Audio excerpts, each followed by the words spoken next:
بسم اللہ الرحمن الرحیم۔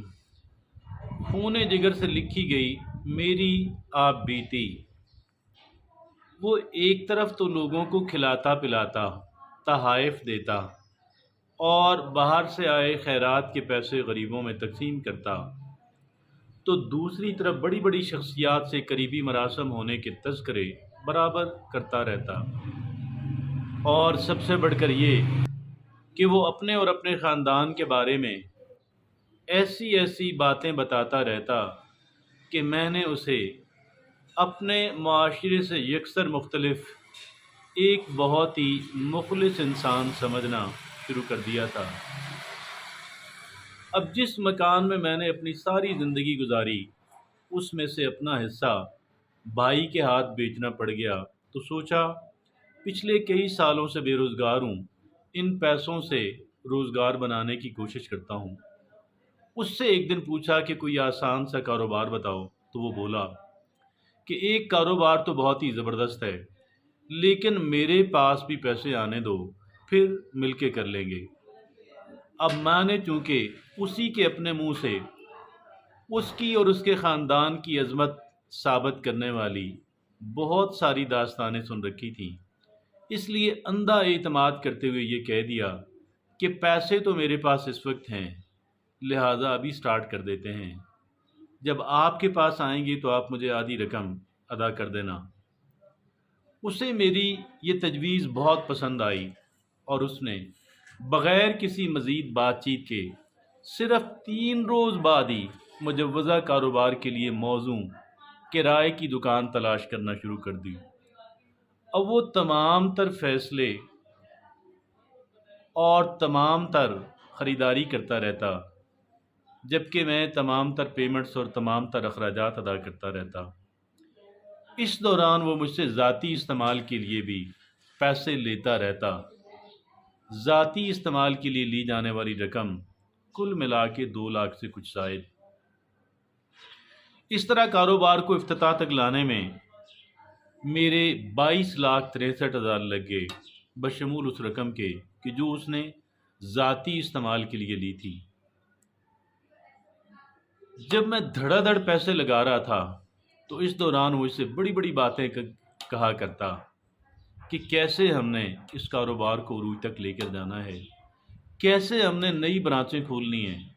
مجھے بتاتا کہ اس کا کزن اسے بار بار کینیڈا بلا رہا ہے، لیکن وہاں بھی ہم نے اکٹھے ہی جانا ہے۔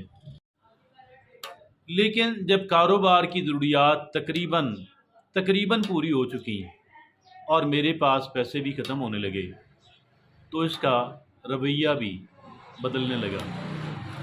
اس نے سوچا کہ یہ ایک کمزور اور اکیلا شخص ہے، اس سے جو کام لینا تھا وہ تو لیا جا چکا، لہٰذا اب اسے کسی طریقے سے فارغ کر دیتے ہیں، رہ گئے اس کے پیسے تو اس کو آہستہ آہستہ دیتے رہیں گے، یہ میرا کچھ بھی نہیں بگاڑ سکے گا۔ اب اس نے ایک سوچے سمجھے منصوبے کے تحت بات بات پہ میری بے عزتی کرنا شروع کر دی، لیکن میں صبر و برداشت سے کام لیتا رہا۔ مجھے یہ بات تو بہت اچھی طرح سمجھ آ چکی تھی کہ اس کے اندر کا انسان اس کے باہر کے انسان سے بالکل الٹ ہے، لیکن اب بہت دیر ہو چکی تھی۔ اس کی جن باتوں کو پہلے میں اس کے نفسیاتی صحت کا مسئلہ سمجھ کے نظر انداز کرتا رہتا تھا، اب سوچتا ہوں کہ وہ یہ سارا کچھ ایک خاص پلان کے تحت کرتا آ رہا تھا۔ مثال کے طور پہ یہ کہ اس نے سارے فیصلے میری مشاورت کے بغیر کیے۔ مثال کے طور پہ یہ کہ اس نے شروع سے مکمل کنٹرول اپنے ہاتھ میں رکھا۔ دکان کی 3 چابیوں میں سے ایک میں نے اپنے پاس رکھنا چاہی، لیکن اس نے مجھے ایسا نہ کرنے دیا۔ مثال کے طور پہ اگر میں کسی کو بتاتا کہ سارے پیسے میرے ہی لگ رہے ہیں، تو وہ غصے سے پاگل ہو جاتا۔ جب اس نے سمجھا کہ یہ مجھے کاروبار سے نکال باہر پھینکنے کے لیے کافی حد تک گراؤنڈ ورک کر چکا ہے اور بزنس کے ٹیک آف کرنے کا ٹائم بھی آ گیا ہے، تو اس نے مجھے ساتھ لے کر جانا ہی بند کر دیا۔ حالانکہ اس سارے عرصے میں گاڑی کا پیٹرول کئی مہینوں سے، آئل فلٹر سروس، پنکچر، کھانا، چائے، دیگر تمام تر اخراجات میں ادا کرتا۔ میں 2-3 دن بعد ہائیس پہ بیٹھ کے چلا گیا تو اس نے میرے ساتھ اس وجہ سے سخت بدتمیزی کی کہ میں کاؤنٹر والی کرسی کے کیوں بیٹھا ہوں، حالانکہ کاؤنٹر والی کرسی، فرنیچر، کرائے، دکان کے کرائے، ساری چیزیں میری جیب سے گئی ہوئی تھیں۔ میں سخت دل برداشتہ ہو گیا کہ جیسے اب بالکل ہی میرے اندر سکت اور ہمت جواب دے گئی۔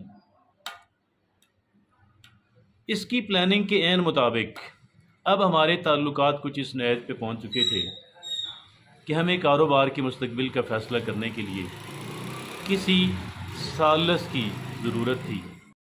اس نے 2 مشترکہ دوستوں سے رابطہ کیا تو میں نے ان دونوں پہ نہ صرف یہ کہ مکمل اعتماد کا اظہار کر دیا، بلکہ ایک کمزور فریق کی طرح بہت ہی صلح جوئی سے کام لیتے ہوئے انہیں اپنی طرف سے فیصلے کا اختیار بھی دے دیا۔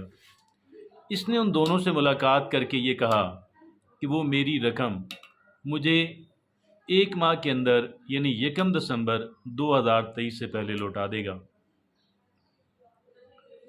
میں چونکہ ان دونوں کو اپنی طرف سے مکمل فیصلے کا اختیار دے چکا تھا، انہوں نے اس تجویز کو اوکے کر کے مجھے اطلاع کی تو میں نے بھی اسے اوکے کر دیا اور 1 دسمبر 2023 کا انتظار کرنے لگا۔ پھر 1 دسمبر تو کیا، 1 جنوری بھی گزر گئی، 1 فروری بھی گزر گئی۔ اس کے بعد اس نے مجھے وقفے سے 3 قسطوں میں پیسے دیے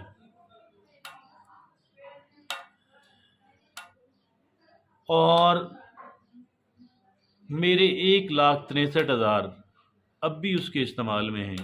جو رقم اس نے مجھے لوٹا چکی وہ تقریباً 6-7 ماہ استعمال ہوئی، جبکہ میرے 1,63,000 سپٹمبر 2023 سے میرے پیسے لگنا شروع ہوئے تھے، ابھی تک اس کے استعمال میں ہے۔ میں کئی ماہ تک اس واقعے کے بعد ڈپریشن سی کسی کیفیت میں رہا۔ مجھے جس ذہنی اذیت سے گزرنا پڑا اس کا ازالہ تو ممکن ہی نہیں۔ میں نے کئی مہینے اس کے ساتھ بھاگ دوڑ کی۔ میں صرف اپنی بقایا رقم اور جتنا عرصہ میرے پیسے استعمال ہوئے میں ان کا معاوضہ چاہتا ہوں۔ آخر میں اللہ رسول کو گواہ بنا کے اپنی موت کے مناظر کو سامنے رکھتے ہوئے، بعد از موت اپنے ساتھ پیش آنے والے مناظر کو سامنے رکھتے ہوئے آپ سے عرض کر رہا ہوں کہ میں نے آپ سے صرف سچ بیان کیا ہے۔ آپ سے التجا ہے کہ اللہ رسول کے واسطے میری اخلاقی مدد فرمائیں۔ اللہ رب العزت آپ کو ہر طرح کے فراڈ سے محفوظ رکھے، آمین ثم آمین۔